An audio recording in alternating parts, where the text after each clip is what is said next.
All right, cool. I'm live. Are you good, Jax? Yep. All right, Yeah.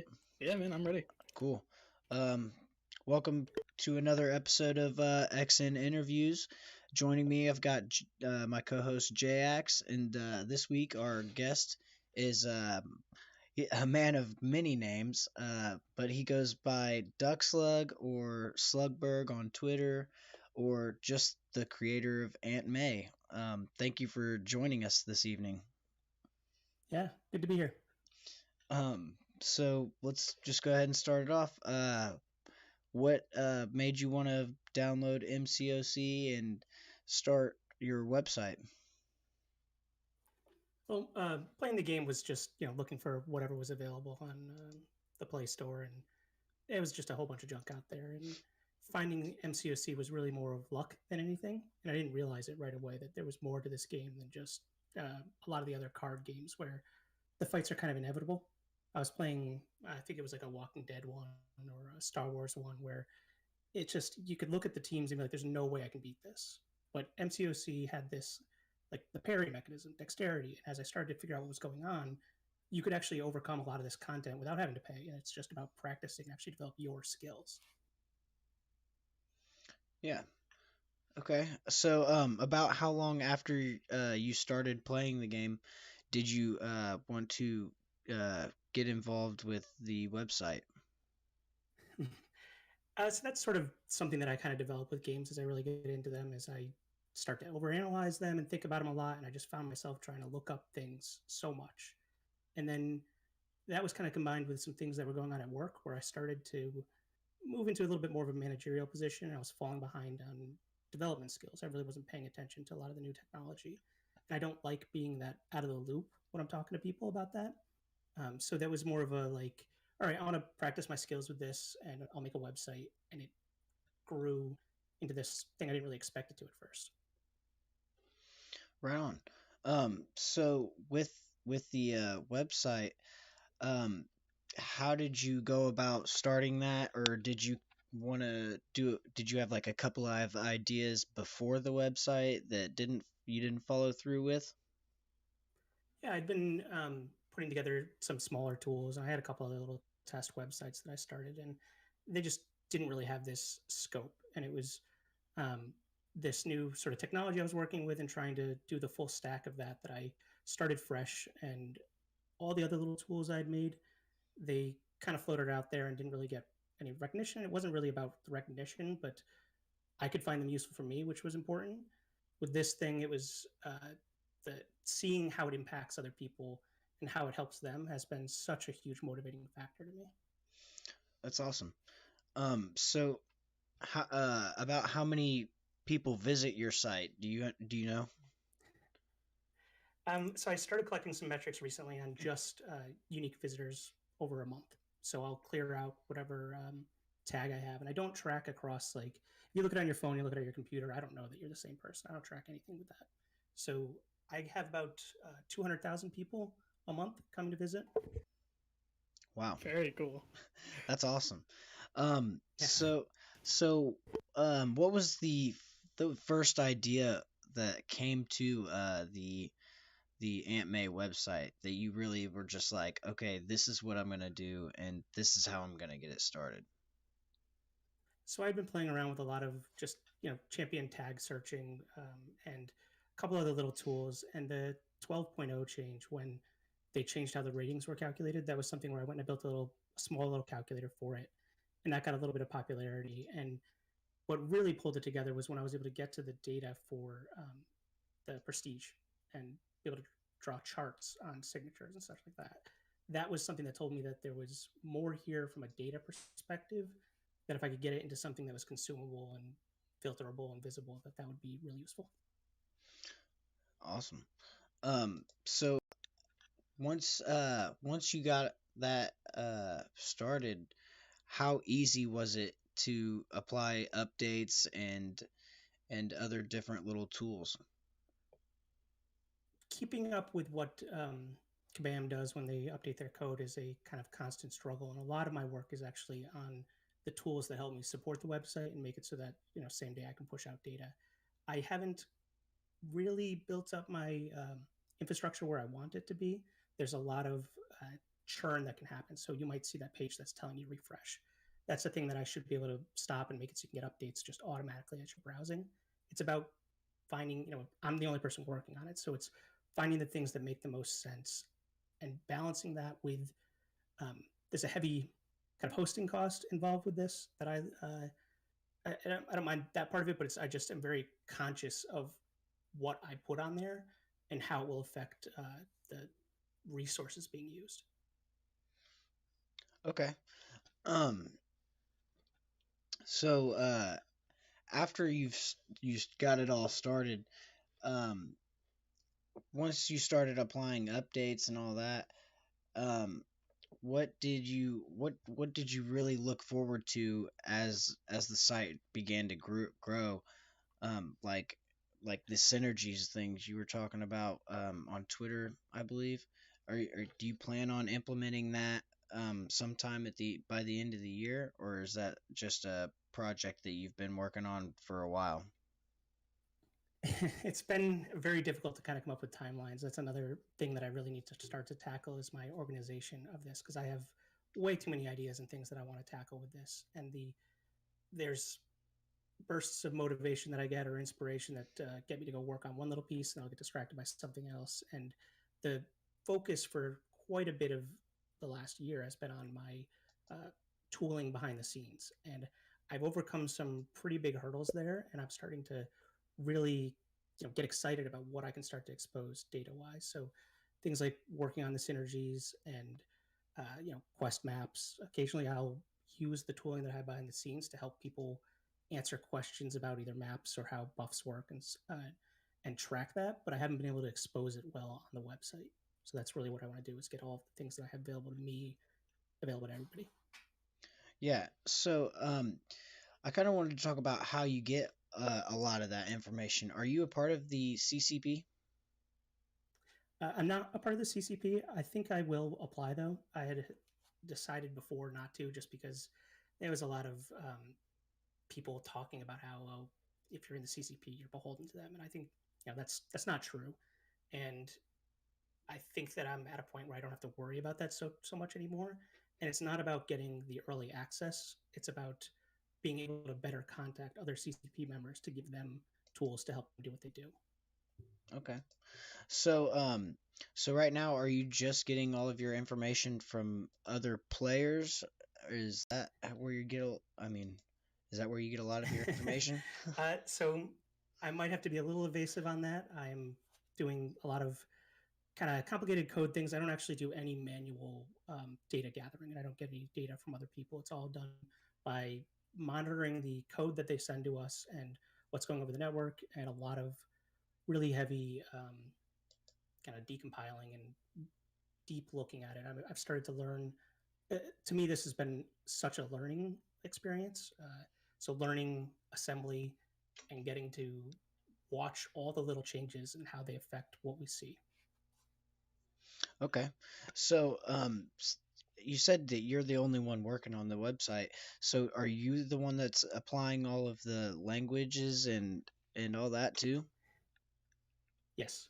So that's done through, that's actually one of the more annoying processes I have every release is that I have to go and I have a phone kind of dedicated for this purpose. I don't do anything questionable with my actual real account, but on this other phone, I will log in and then I'll switch my language and switch it to each of the 16, 17 languages there are. And I have tools gathering the translation files. Oh, okay. Um, that's a lot of work. About how much time do you spend logging, doing all that and logging information? Um, I mean, how much time do you do that compared to playing the game? I spend it's sort of its own little game for me, is seeing what I can figure out and how I can use that information in interesting ways. Things like that. Um, I'll just be doing whatever on my computer, and I have the phone sitting by my side, and I'll click on whatever language, and then a minute or two later, I'll look down and I'll switch the language. So there's no actual work involved for me. The code to get it to do that was a substantial amount of work, but that's been, like I said, its own little game, its own fun. Okay. Um, So with that being said, um, are you in an alliance, or do you have time for an alliance or war or anything like I that? am in an alliance. It's not like competitive or very high end, but I really enjoy working, playing with those people, and that's another thing about MCOC that makes it so great is the community. And yeah, my alliance isn't heavily involved in, I don't know of any other content creators in my alliance, but they're still great people, and I still like being with them. That's a challenge, though, is I'd love to also be in an alliance with a lot of other people that I'm friends with because of this game. Okay. So, uh, what map do you run in AQ? We run map 4. Okay. Uh, is that just because of the level, or just because it's? I mean, or So I'm substantially further along than a lot of the other people in the alliance. right. There are we're churning through recruits occasionally. That has more to do, for me at least, with wanting to be in an alliance without any dues. I don't want to have to. I know I think you can run map 5 now without it, but I wasn't really keeping up with that part of it. And honestly, I'm making as much progress as I need to. I'm keeping up with Thronebreaker. I have no problem keeping up with all the content myself, even with map 4 alliance awards. Okay. Um. So is that just something that that you think you're going to continue to do, or do you think you'll move up into a map 5 alliance, or within the next I'm year not or sure so? that it's worth the extra stress for me. It seems like it's a lot of trouble, and this game is it's a journey. There's a long time to go. That I've been playing it for a long time, and in a year from now, everything that everybody's gotten working so hard in being in map 7, I'm just going to be getting out of regular content. So it's hard for me to decide that I want to use my life really staying on the ball, or instead I can log in once, twice, and that's all I need to on a given day. And then other days I'll definitely want to log in a lot more. Okay. So, have you completed all the content in game, or have you not completed all the content in game? So Like, I've done the first pass of Abyss. I haven't explored it yet, and same with getting to Act 7. I haven't actually done any of Act 7 yet. That's it's one of the things that happens to me a lot is I get kind of psyched up about content, and then I go and actually do it. It's really not that much, that much of a challenge. There's plenty of great challenges in the game, but I always think of it as so much more, and I put it off. I don't think I'd have any problem actually running through X7 right now. okay. So with that being said, what do you think were some of the some of the hardest pieces of content, and what are some of the uh, most or the worst boss fights you've had?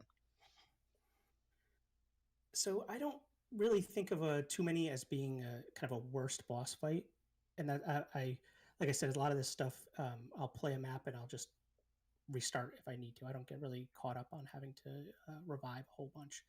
And I guess my answer would be the collector when he first came out, and we were fighting him with 4 stars and rank 3 5 stars. I think I had 1 5 star or something at that point, but that was much more of an accomplishment feeling at the time with what we had available to us. Where now I feel like I'm planning out my rank up so far ahead, where I'm thinking about like what is something that I don't have a strong combination of counters for, and then as new content comes out, I've just been ready for it. Hmm. Okay. So, could you kind of give us an example of what you're talking about? How you're planning your rank ups? Sure. So I almost never rank up until something is expiring. So I'll have T5B in my stash, and then it's really about looking at, okay, do I have somebody that counters electricity? Do I have somebody that counters bleeds and does power drain? And it's finding those gaps is where I think I need to invest. And another thing I notice a lot of people do is they'll look at one of their champions that's really powerful and handles content no problem, and then they'll rank them up further. And that feels like I don't need to make easy fights easier. I'd much rather concentrate my resources on fights that I have trouble with. Okay. Yeah, that makes total sense. Yeah. JX, do you have anything? Uh, Sorry, my chat's going. I know we don't have chat in the Discord, but my chat's going. But yeah, that was pretty cool. Yeah, your rank ups is definitely. I like that idea about it. So yeah, so you're talking about rank ups against going against hard fights. What are your favorite champions to play as? So I have a Dr. Octopus at rank 3, 6-star, and he's just been so much fun. When I ranked him up, it was before Thronebreaker came out, so it wasn't like I needed to, but it was a a little hesitant at the time, and I don't regret it at all. That's been a fantastic addition. Wait, what was it again? Sorry. Dr. Octopus. Okay, yeah, that's cool. I've been seeing so many cool things about him. It's awesome. Yeah. So what other champs have you seen in the game that have just shined where others may not? Well, I do love Venom the Duck. He's fantastic. There's so many things you can do if you build him correctly, and that's the type of thing that I really like about this game is when you kind of step back from the okay, I want to hit as hard as possible, and then start looking at instead at the utility. So for me, with Venom the Duck, it's all about the power gain. If you can have two, parry twice, and you're throwing another L2 at them, you can.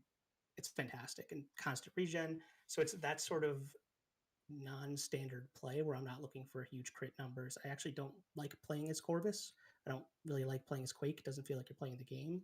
So it's about finding things that make the game enjoyable for me, and then looking for fun counters and champions that aren't the standard. Okay. So is there a champion that you don't have that's on your wish list?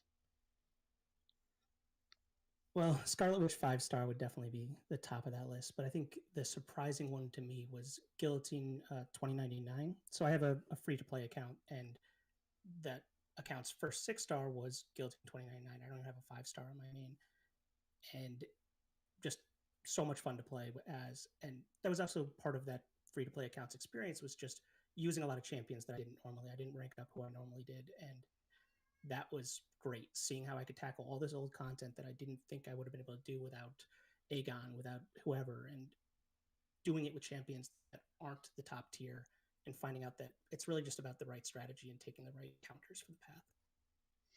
Yeah. So where do you think that you have come as a player when it comes to finding players to fit the certain puzzle pieces? I mean, like, what do you mean?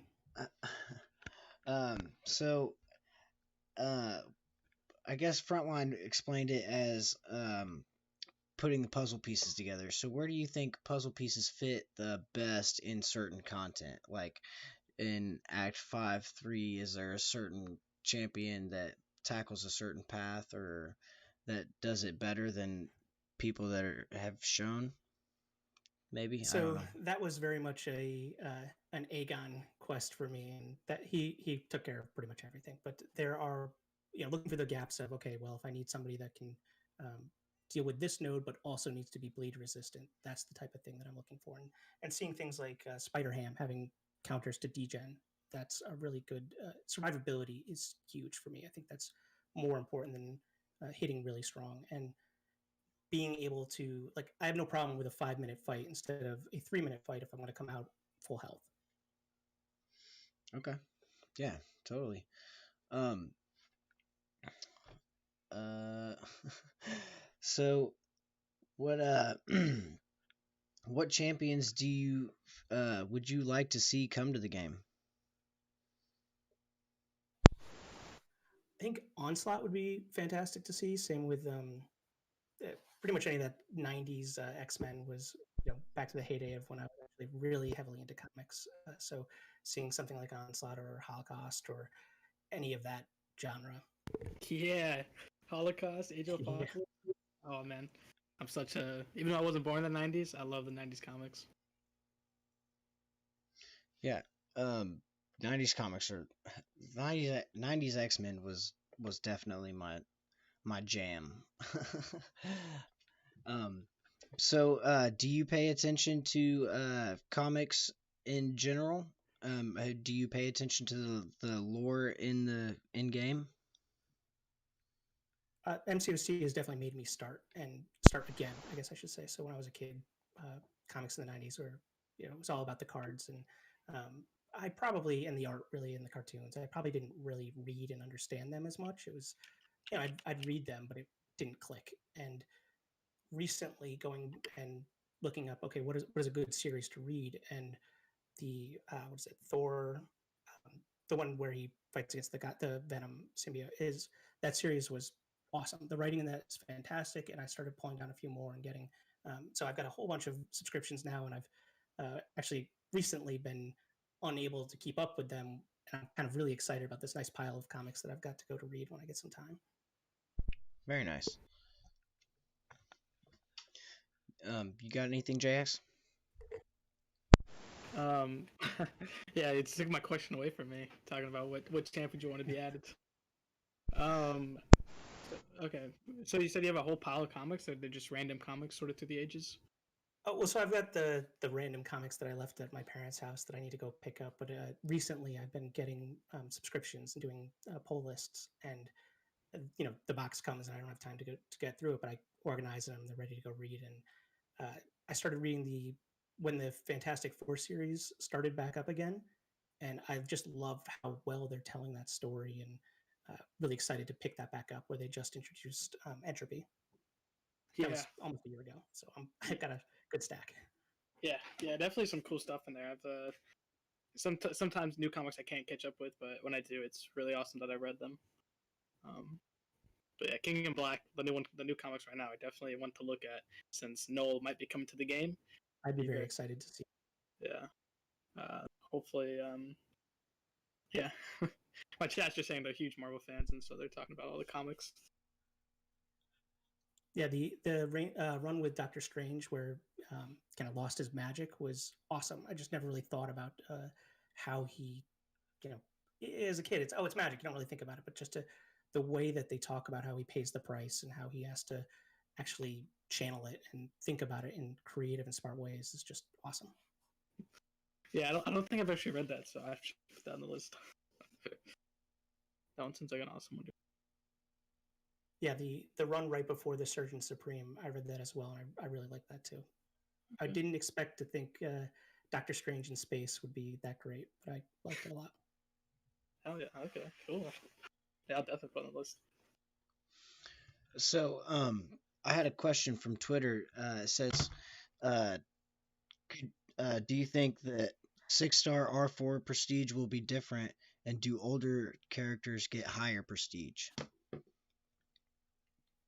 So we can sort of see that now. So there's a data in the game when you go fight against them that tells us what their prestiges would be. And it doesn't go crazy. It doesn't ramp up, and it's really sort of linear. Like, I haven't gone and actually looked at it in a long time, other than to see that it's basically the same percentage and jump from R2 to R3 as it is from R3 to R4. And it's tuned down a little bit from when we were going from a 5-star R4 to R5 is a much larger jump. And I think that's kind of good. The rank ups themselves are really not as critical. And it's just about having that little bit extra. And right now, you can beat almost any content that you're fighting with an R4 5-star just as well as an R3 6-star. Yeah. Okay.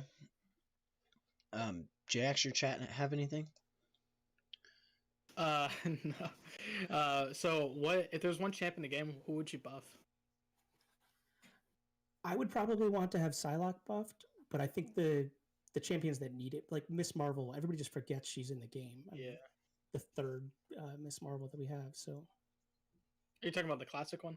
Yeah. Well, so we have the classic, and we have Miss Marvel, and then there's Kamala Khan as well. But the one with the sash for a belt. Yeah, not Captain Sparkles.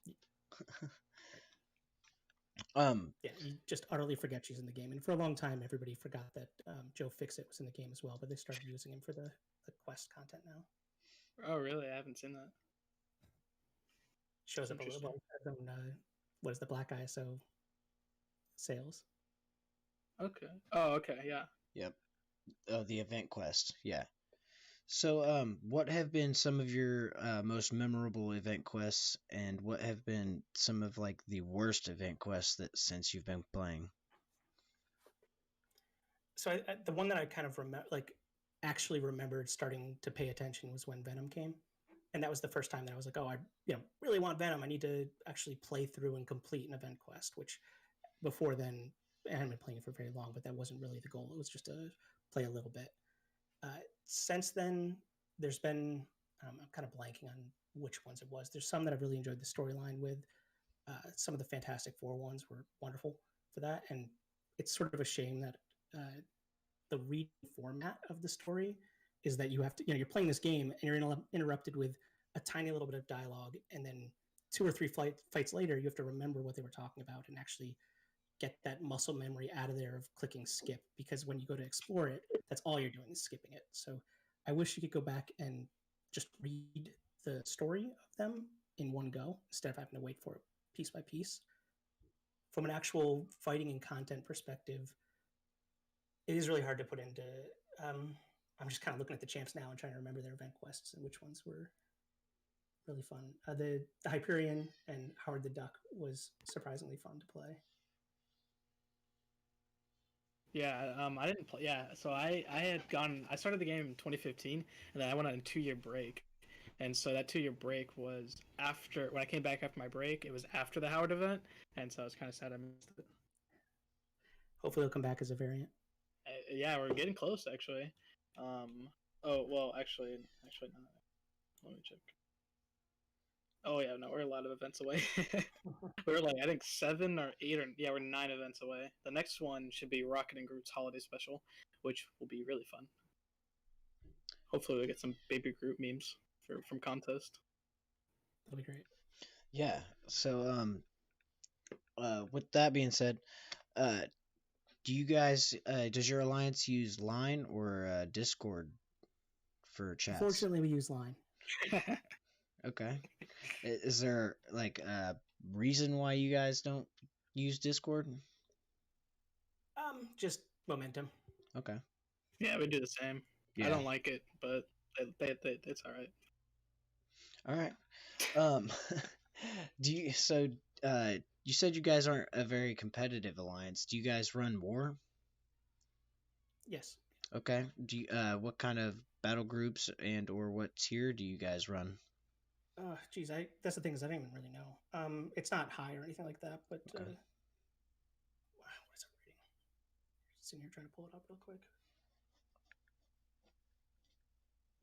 Yeah, I mean we're not super competitive or anything like that, and to me, like I said, it's really just about the awards are good. The rewards are decent to have come in, but the difference between if we try super hard and we push versus if we just do what we're doing, I'm going to get that in 2 or 3 event quests. Yeah. Okay. So is there any future like updates with Aunt May that you're really looking forward to or haven't released anything about yet? There's, Can we get there's a whole bunch of stuff peek? that I've been playing with. I did tease a little bit about the synergies are live now to just search for them, but there's nothing really to, you can search for the synergies and look at them and it looks kind of neat, but that's okay. The piece that I'm working on today is a little bit more to do with the quests and being able to tell you that if you go look at a champion, he is in, if you need to go fight him, you can go find him in this quest, or that quest. And if you need him to, these are the nodes that he's on or the levels that's available for it. Oh, very cool. That's very good. Today, very cool. Yeah, I was gonna say today, me and Marcus Pack were coming out with a buff for Symbiote Spider-Man and a build for Spider-Man Noir. So we were using your website while we were in the call, looking for synergies, looking for characters, how they interact. It was really cool. So I want to thank you for making the website because it's definitely helped out. So many content creators. So yeah, just wanted to say that. It's awesome to hear that. That's that is what kind of drives me forward with this. At first, it was really about, I'd go to answer a question, I'd try to look something up and stumbling through the game, or I'd be in a quest or something, so I couldn't go look at what I needed to. And having that at my fingertips was great for me, but helping other people has just been a totally different thing with it and makes it so much more worthwhile. Oh yeah, I mean, I just wanted to say thank you too, because I use the site almost every day whenever I'm looking for stuff. Like I really do. I don't know. I mean, I just use it. Thank you. shoot, JX, do you have anything else? I just had it and it slipped in my mind. But yeah, Mr. King says thanks for with the languages. There's a lot of issues with the languages through Kabam, so it's nice that you actually take the time to do it correctly. I Yeah, assume. well, so I'm looking at the data that's coming through, and I've started collaborating a little bit more with Kabam. So when a new release comes out, my thing churns through that, and I can find out who's missing translations. So that gets all dumped down a little report that I send them, and that's that's a great way to fix that part. But translations wasn't something that I went into this thinking I would be doing originally, and learning to how to get that website to do that correctly has been great too, and very helpful for me in other areas. Yeah. So with the translations, is that something like that you would be willing to reach out to other people to try and help with? So I pull most of it from the game. I do want to set something up for anything that I have typed myself. So, the text at the top for the filters and the search or something like that. That's the type of thing that I want to make it something I can gather resources from the community. And that idea I want to extend to more than just translations. So a lot of the site is not about opinions. It's just here's some data for you. And I don't really want to start adding too much opinionated stuff, but I would like to have a way for people to find that. So if you want to find guides that people have written, well, here's a champion, here's our handful of links that go to these content creators. And ideally, I'd get that set up to a state where you can say, these are the content creators I want to prioritize. This is how I want you to show that to me. So that way, if there's somebody you really like, they'll tell you their link. Yeah, so not only will it tell you the champion, it will tell you the content creator that uses that champion. That's pretty neat. So, is that something we could look forward to in Aunt May, like anytime soon? Timing is always tough with this, and Yeah. It's hard to. I don't really want to promise things that I can't deliver, and I'm very hesitant to talk about too many features. I want to try to change that. I'd rather talk about them because it motivates me and gets a little bit better information from the community, but worried a little just how much time I have available to actually develop this. It's awesome. Okay, so with that, really, um, I don't know. JX, do you got anything else? I think that's all my notes. Oh, give me a second. Yeah, is there anything you want to talk about? Not that I can think of off the top of my head. I just, it's great getting to actually talk to some people about this. That's one thing that we've all kind of dealt with in our home lives here is being, stuck in because of COVID. But getting to talk about something that we're excited about and that we enjoy playing in this community that we can share is awesome. So I just love that part of it. Yeah. So I guess I started. Go ahead. Oh, I was gonna say yeah. I started like making content. It's been like during like for at the end of last year, so it's been really fun and awesome to do it all. Connect to so many people in the community. I appreciate you doing it. Yeah. Truly, I appreciate the both of you for getting in touch with the community because otherwise I wouldn't be doing this as well. I mean, I get to talk to all tons of people. I mean, all day. I mean, it's a very passionate community for sure, and my entrance into it, was on Reddit, and that's where it's just, and not just Reddit, in the forums and all that. The sort of anger that you get seen hides a lot of this passion that people have for the game and how much you don't complain about a game that you don't like. Just stop playing it. So the fact that everybody's complaining so much really says how much they enjoy it, and they just want to be that little bit more. So that engagement in the community, it's just a really awesome thing to see. Yeah. Awesome. Well, sorry for such a short interview. Is there any champions that you could see coming to the contest through the State of the Battle roadmap? Oh, I do like the theory crafting that goes on there, and I was kind of laughing at somebody because obviously Spider-Man 2099 is a pretty good option for one of them, and I would love to see him. That was one of those 90s when 2099 came out. Just loved him, and but they throw us curveballs, and there's some things that that line up perfectly. There's people that are connected to people that maybe in your head don't make sense, or you'd expect them to be somewhere else. So you can't say for sure. And for all we know, we get a new character like what is it? Was I guessing Spider Gwen 2099? Like that could be something they do. Oh yeah, Yeah. so, like a what if Post in my spinoff or theories. something. Yeah, that would be cool. I think they've showed interest in what if characters, but we have never seen them implemented into the game. So I would love to see some. And I think even like Civil War is a kind of a good example where people don't really see that coming. Yeah, I was about to say it because I've been running through the dialogue of the game, and I was going back to a Deadpool event, and Deadpool was like, "The Collector, you should have mixed me with Guillotine to make a Deadpool Guillotine." I was like, "How have we not seen that in the game? That'd be hilarious." I love the Guillotine's storyline, and talking to Gabe at the New York Comic Con, and just the passion he has for that storyline was amazing. Oh, okay, so you've been in New York Comic Con. Went once, yeah, it was really great time. Okay, I was gonna ask that. That's what slipped my mind not too long ago. Yeah. So, what year did you go? So they didn't have one this year, so the year before that. Okay, so 2019. I can't. Yeah, I can't keep track of time anymore. We've been okay. shut in here. No worries, man. Yeah, no, I've never been to one. I wanted to go for one so bad. Like I have bought stuff from the New York Comic Cons, so I've been trying to get all the collections of the IRL and COC stuff. Is there anything that Gabe said that maybe you want to say on the podcast? I know we've had a couple guests who've been to the New York Comic Con, and some of that data gets lost.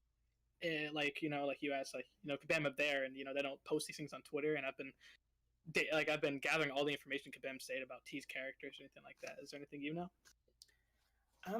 I try to there's really nothing that's not out there in the public domain that I can think of, and right, no worries. I was just asking because I'm always curious when people go to Kabam and have these conversations that don't ever get published sometimes. Because I was looking at your account, I didn't see anything. So. Not stalking you. It's research. Sorry. You're doing your research. Good. Yeah. But okay, no worries, man. I was just asking. I was curious. Very cool. If I think of something, I'll let you know. But at the top of my head, I can't really think of much. More than anything, it was just the passion they had. They really liked their own stories and how it affects the overall story that they're working with. Yeah, like combining two universes with Realm and Contest is going to be so cool. Once we actually get the first crossover, or next crossover, I should say. That is something I want to get a little bit more into is Realm and even the Mirrorverse stuff, and possibly look at what I can do for a website for those. But yeah. Or do you play Realm? Yeah, I was gonna ask. A little bit. I haven't gotten the hook, and it's more of kind of a time thing than anything. But I'm pretty sure I will get more into it just the more I play and find time to. Okay. Yeah, they released some patch notes. I think just yesterday or the day before. So contest wasn't that good when it first came out. So they're making that transition to getting the game really up on its toes and running as because we're so many years into 6 years, almost 7 years now into the contest. So it's getting to where it's going to be a game that I think will hopefully be successful. And I think that's the sort of growing pains we definitely saw with MCoC, where I in no way thought that a video game on my phone could be this good. Yeah, I say all the time, it's like my favorite video game is Contest Champions. And they're like, "What? A mobile game?" I was like, "Guys, it's so complex and it's so amazing. The thought and the love behind it's amazing." And I think they'll get there with MRoC. The controls are a little bit not there for me, and I think that has to do with the device I play on. One of the biggest things for MCoC was getting an iPad that's a little bit bigger to play on. Okay, so you play all your content on the iPad? For my main count, yeah. Okay, yeah. I just bought an iPad, so curious to see how it'll differ. Yeah, it was something I was afraid of at first. It's a larger screen. I didn't know if that'd mess with my timing or anything like that, but it's just a lot smoother.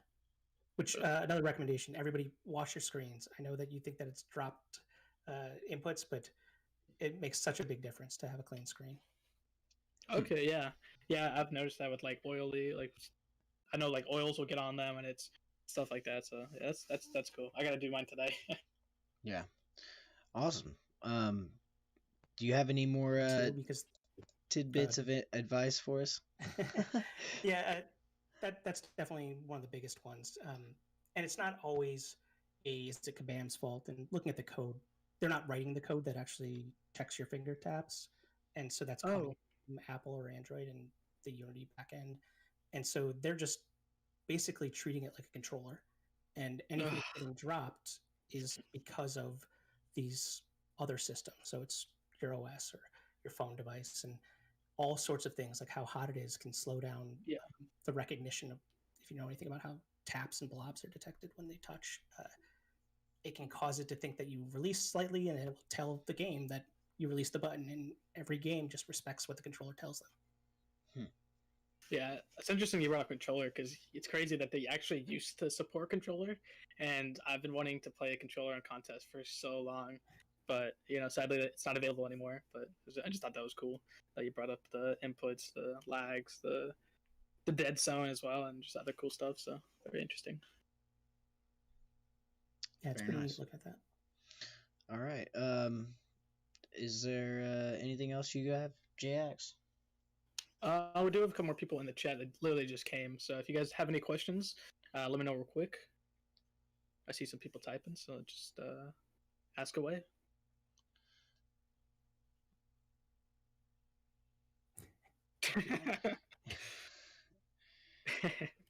Okay. But I think that's it. Okay. Yeah, no one in the chat has anything. So So who was the first champion that you added to your site? So it was sort of a bulk ad where I just kind of grabbed everything, but I think the first screenshot that I sent was of Cole Obsidian. Oh, really? oh yeah. I liked that he had two different things going on with his SIG, so he had two things in his graph. Okay. Nice. And with that graph, how much time did it take you to put those graphs together, or is that a program? At this point, it's just a program doing it. Okay. What's your favorite food? Lately, I've been eating a lot of turkey and chicken pot pies just because it's super easy and I get distracted and forget to make dinner. Fair enough. Yeah. I like them.